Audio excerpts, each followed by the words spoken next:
What emotion does this man's mug evoke in your heart and soul? Is it a sick sense of dread? Is your blood boiling with a deep-seated ancestral anger? Or is it something more pointed and controlled, like disgust? Resentment? Revulsion? Malice? Okay, follow-up question. Sorry to bombard you, but if he were aged down to an infant and placed in your care legally, if someone came along and offered you a golden doodle with a human-esque face in exchange for him, would you take the deal? You can take all the time you need to think about it, but I'm pretty sure you've already locked in your answer. To know Pierre Stardew Valley is to rebuke Pierre Stardew Valley, according to the general internet. Although he's certainly not the only Valley resident to be shunned in this way by the public, his dedicated hater base is probably the most confusing one to witness at first. He's a small business owner just trying to get by, a father and a husband, and the only local in Pelican Town to truly stand 10 toes down against the malevolent JojaMart. Anyway, the fan community calls this guy Pierre and wants more than anything to fuck his wife. And so do I. Caroline, come over. But why exactly do 18,000 people visit an anti-Pierre subreddit weekly? What could a simple shopkeeper do to make the entire community conspire against him? And why is his rival, the game's theoretical villain, completely untouched by hatred in comparison? Come with me, we're gonna find out together. Today, we're putting two men I don't like in the Colosseum and hoping it gets interesting. Actually, we're just gonna talk about Pierre and Morris, but you can envision some goring if you'd like. Or you can envision them kissing. I don't really care. Let's get into it.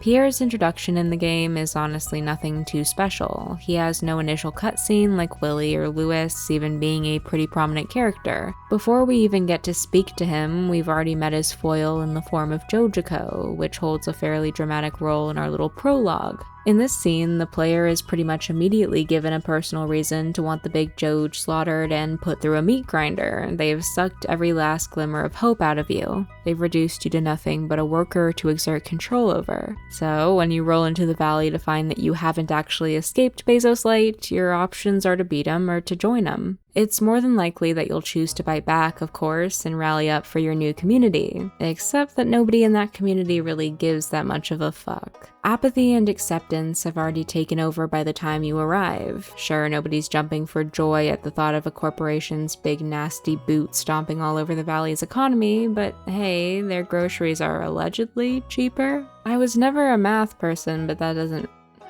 whatever. Some of them are even employed by Joja. None of the adverse effects of said big nasty boot are immediate. Mayor Lewis, for example, is ready to fork over the community center that he allowed to go into ruins if another store membership is sold. He's such a devout steward of you people can't do anything bill. It really warms my heart. When you set foot in this strange new place, you walk in on a solid wood piece of vintage furniture being refinished in millennial gray, and nobody wants to step in to help you stop it. But don't fret just yet. You do have one ally. Here he is. What do you think?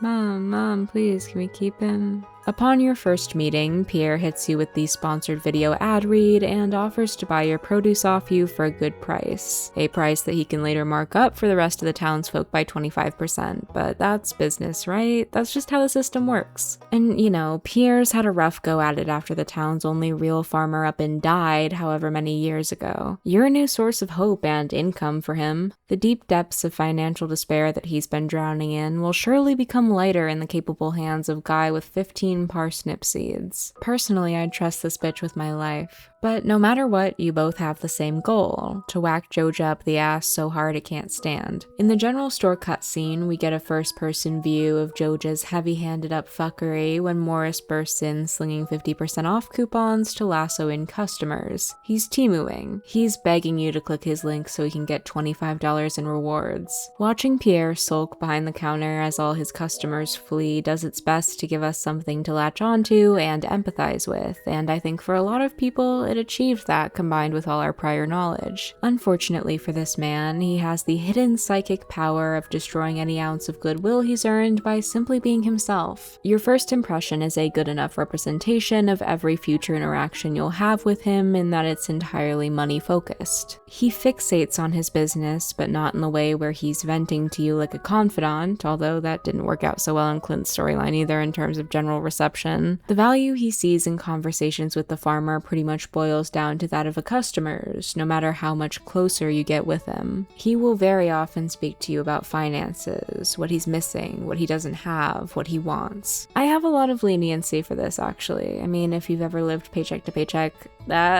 I'm kidding, it's 2026, we're all living paycheck to paycheck. Anyway, when you're on ice soup duty, you tend to let work swallow you whole and blot out every other facet of your life, like not wanting to go play on a California freeway. In most circumstances, seeing that all-consuming feeling would be pretty neat. It would be a cool representation of how hard it is to live under financial pressure. If only he was a likable person with redeeming qualities. He passes off your produce as his own, he views you as some sort of threat at times, and he doesn't seem to really value his neighbors. He'll tell you he's tired of his domestic life and that he wants to move to the city, that there's too much social pressure for him to mark up your items further. Almost every interaction we see between him and his family is tense and laced with either misogyny or secrecy. He's just fucking unpleasant, man.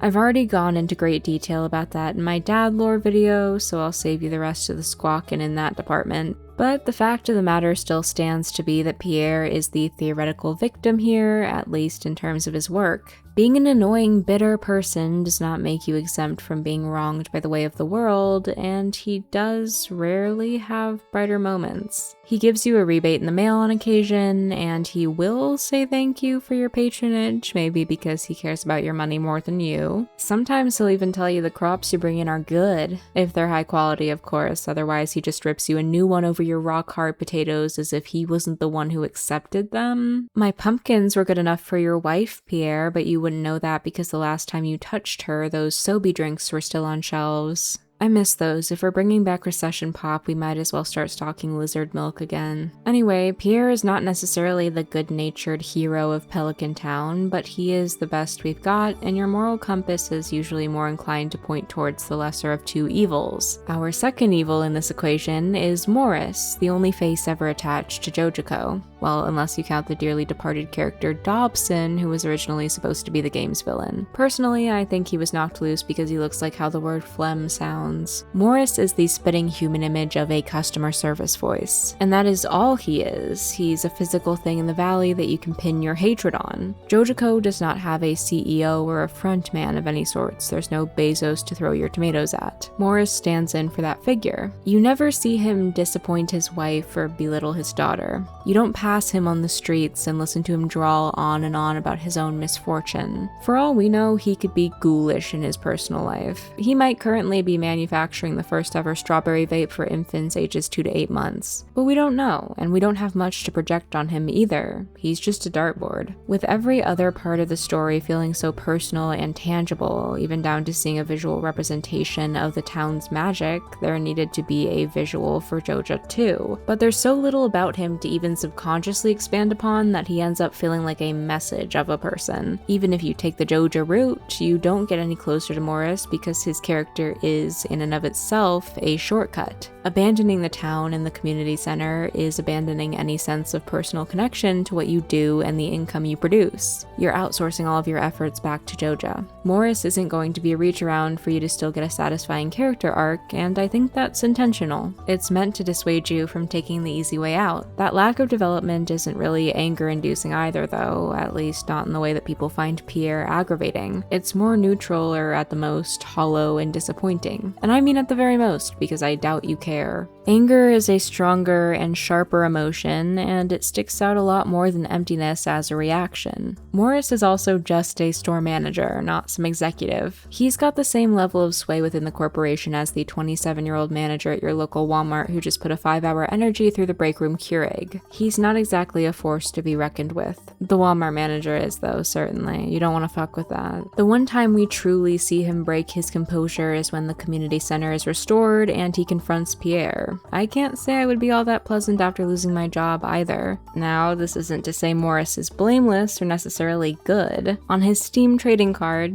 yeah, I'm consulting the Steam trading card. Did you know you can sell these things for like 40 cents, by the way? Check your Steam inventory. If you have them, you can like list them for 40 cents and it gives you Steam credit. The more you know. Anyway, on his Steam trading card, the description reads, he truly believes that Jojiko will propel the Ferngill Republic towards a more prosperous future. His tone in the frankly nasty letter you can find in Caroline and Pierre's kitchen gives us a peek into his personality too, and it's nothing short of tight-lipped and pompous. For me, I view a big chunk of that as naivety. That type of optimism that your hard work will pay off is what corporate sells people who are fresh enough to buy it. But still, that attitude is one we encounter very little throughout the story, so it's far less of a bother than the one that we have to deal with every fucking day. All of the rhetoric and sales pitches were fed to Morris for him to spit back at you, whereas Pierre's scripts are homegrown but still generic. You were a brick in the wall at Joja, toiling away thanklessly for higher-ups that you'll never meet. In the Valley, at least the person who's benefiting from your work acts as a real presence, but when you get to know him, you find him parroting the same money-centered message as Morris, and you have to befriend him. There's less of a chance for cognitive dissonance to form when you can see and interact with Pierre. Obviously, you're aware that supporting him is the more logically good thing to do, so you gravitate towards doing so, even if he's genuinely bothersome in comparison to Morris. Most of the game's player base will not relate to Pierre either, which is a large factor for endearing you to a hero. And it's fun to be a bitch. It's a team-building activity for a fandom to jump on the back of one particular asshole and knock him to his knees. If it wasn't, Twitter would be a lot less active of a place, let me tell ya.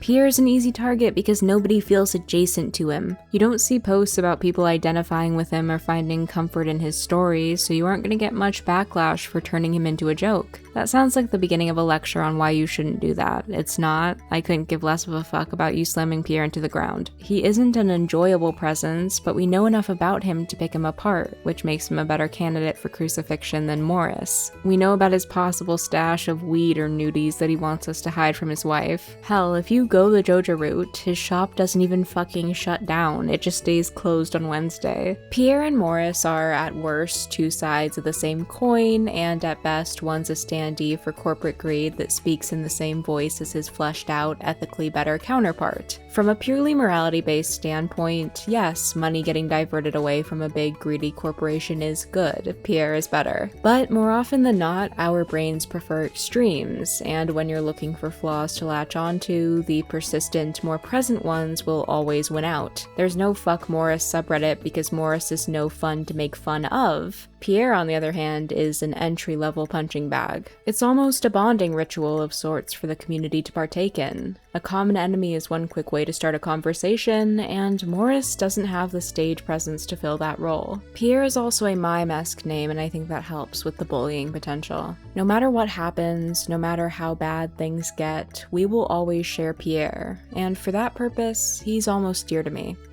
Almost. Thank you so much for watching. That is all I have for you today. I appreciate you very much, and thank you so much to all of my members. I also want to give the biggest shout out to everyone who helped me raise money to help my friend Vi after their cat Jasper passed away. It has been the hardest month in the world for them, so I just want to say thank you to everyone by name. Thank you to the anonymous donors. Thank you Cloudy, Sarah, Jamie, Joseph, Sarah, Vincent, Jackson, Elena, Jess, Jillian, Mare, Justin, Gina, Luke, Scarlett, Kat, Jesse, Nikki, Matt, Audrey, and Amanda. You guys are the best in the world. Thank you for helping me help my friend, and thank you for watching this video. I will see you guys next time. Stay safe, stay wonderful, my friends, and goodbye.